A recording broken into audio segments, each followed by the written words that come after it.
Mr. Wynn's program that was just a day and a half long, 100% of them passed and 25% scored expert.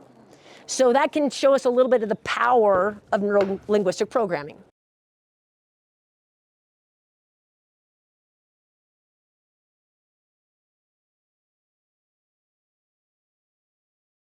If you're a fan of Active Self-Protection Extra, you will love the ASP Unlimited app. It is chock full of everything that you love about ASP Extra and more, including full-length, uncut, unedited classes from some of the best instructors in America, and it is also the exclusive home of the Video Active Self-Protection podcast. Hit the link in the description or download it from your favorite app store today and check it out on iOS, Android, Apple TV, Roku, Amazon Fire, or Android TV today. We're going to use a tool today called neuro-linguistic programming and NLP. And I didn't even realize this, but NLP, it can kind of be like a not good acronym or not good thing.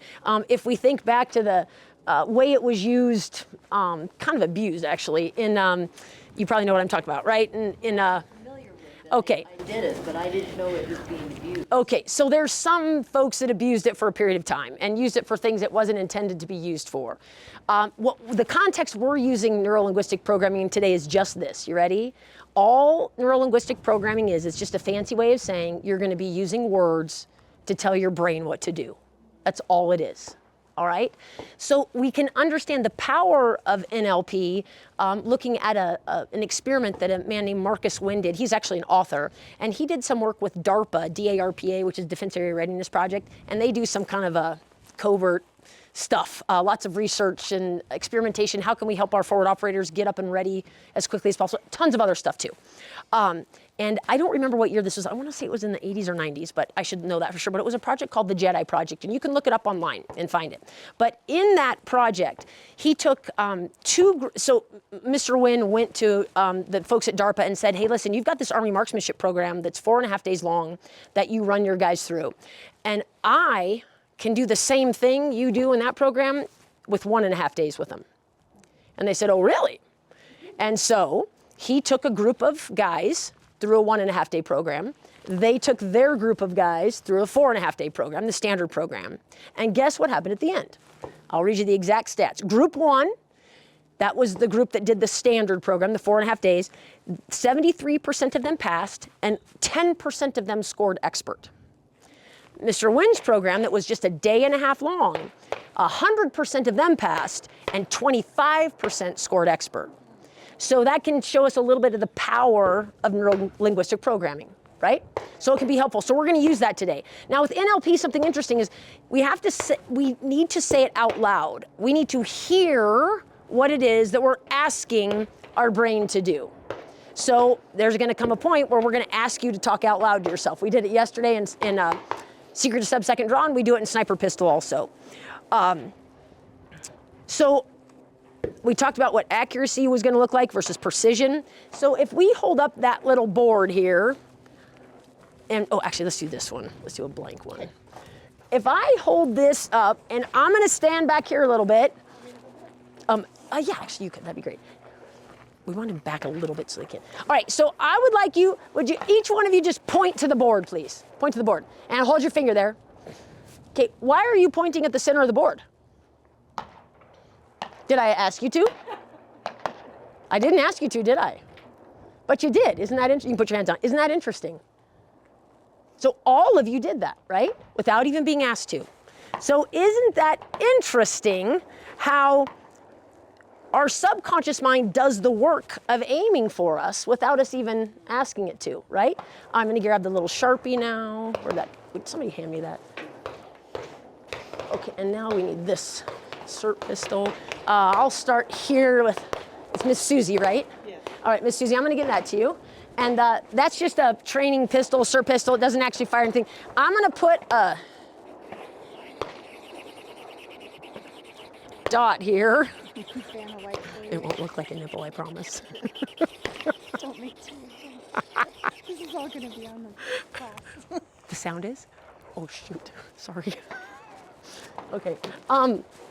So, Miss Susie, if you would please aim the pistol at the black dot and using, let's see, and maintain exactly equal light on both sides of that front sight. So that front sight will sit in the notch of the rear sight. You know what I'm talking about? And I want you to maintain equal light, exactly equal light on both sides of that front sight. Okay? And when you do that for a little bit, and then I want you to tell me what you're seeing. Describe what you're seeing. At the black dot? Yep. And are you keeping perfect equal light on both sides? Wow. Okay. Are you able to keep perfectly equal light? You can keep equal light on both sides of that front sight? Well, it fluctuates. It Oh. goes from the left to the right. Okay, interesting. So it moves. So tell me a little bit more about that. So it moves from. It's almost like a shadow Okay. that, 'cause my hand is. You can't hold perfectly still, Right. right? Okay, thank you. Let's pass it on to somebody else. You want to try, Miss Robin? I'm watching it from this angle, actually, you can see it. Oops. Target blow around. All right. So describe. So are you able to keep perfectly equal light on both sides of the front sight? No. No, you're not. Tell me. Describe for me what you're seeing. It's moving from I think it's my body breathing. It's moving from side to side. Okay. Staying on the target. Okay. So when that rear sight, when it moves, or when the front sight moves a little bit in the rear notch, where does it move to next? So if your front sight is here in the rear notch and it moves here, does it go here next? If I'm exhaling, it goes to the bottom left. If I'm inhaling, it's going to the right. Okay, and does it always go back to here? Yeah. Interesting. So would you say that the next movement, Miss Susie, would you say that the next movement, if it moves away from our black dot, does it go right back there, the next movement? I don't think once I had it on the black dot, I don't think it ever left the black dot. Okay. But it always went back and forth. So the front sight always went back to the center of the notch. Oh yeah. Okay. And then if we back this up even further, which we won't do, but you can do this at home. If we back this up even further, you would find that as the front sight moved off the black, it would always come back, just like the front sight always goes back to the center of the notch. The same thing would happen here. Okay? Does anybody else want to try that to see it? Okay, we don't have time for everybody to try it, but go ahead and give it a try. So you're keeping perfectly equal light on both sides of the front sight. It's impossible, right? But what happens to that front sight in the notch? Does it always go back to the middle of the notch? It does. Yeah, so the next movement's always back to the middle. Now here's my question for the three of you.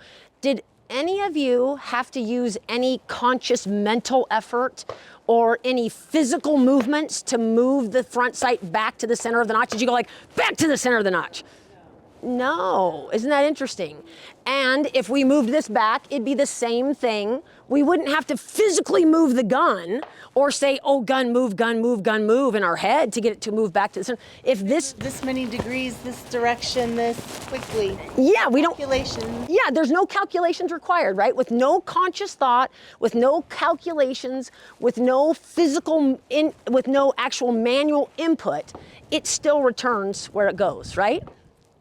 Thank you very much. So my question to you is, for those of you that were thinking about focus or aiming, is that something we really have to focus on when we're shooting in a precision environment? So if your subconscious mind will do that for you, wouldn't it be nice if we just let it do it? Yeah. But the hard part is getting out of the way, right? It's getting our conscious mind out of the way of our subconscious mind. Okay? All right, so you get our, sorry. So we're going on a little bit of a journey today. You didn't know that when you got here, but we're headed to Precision City.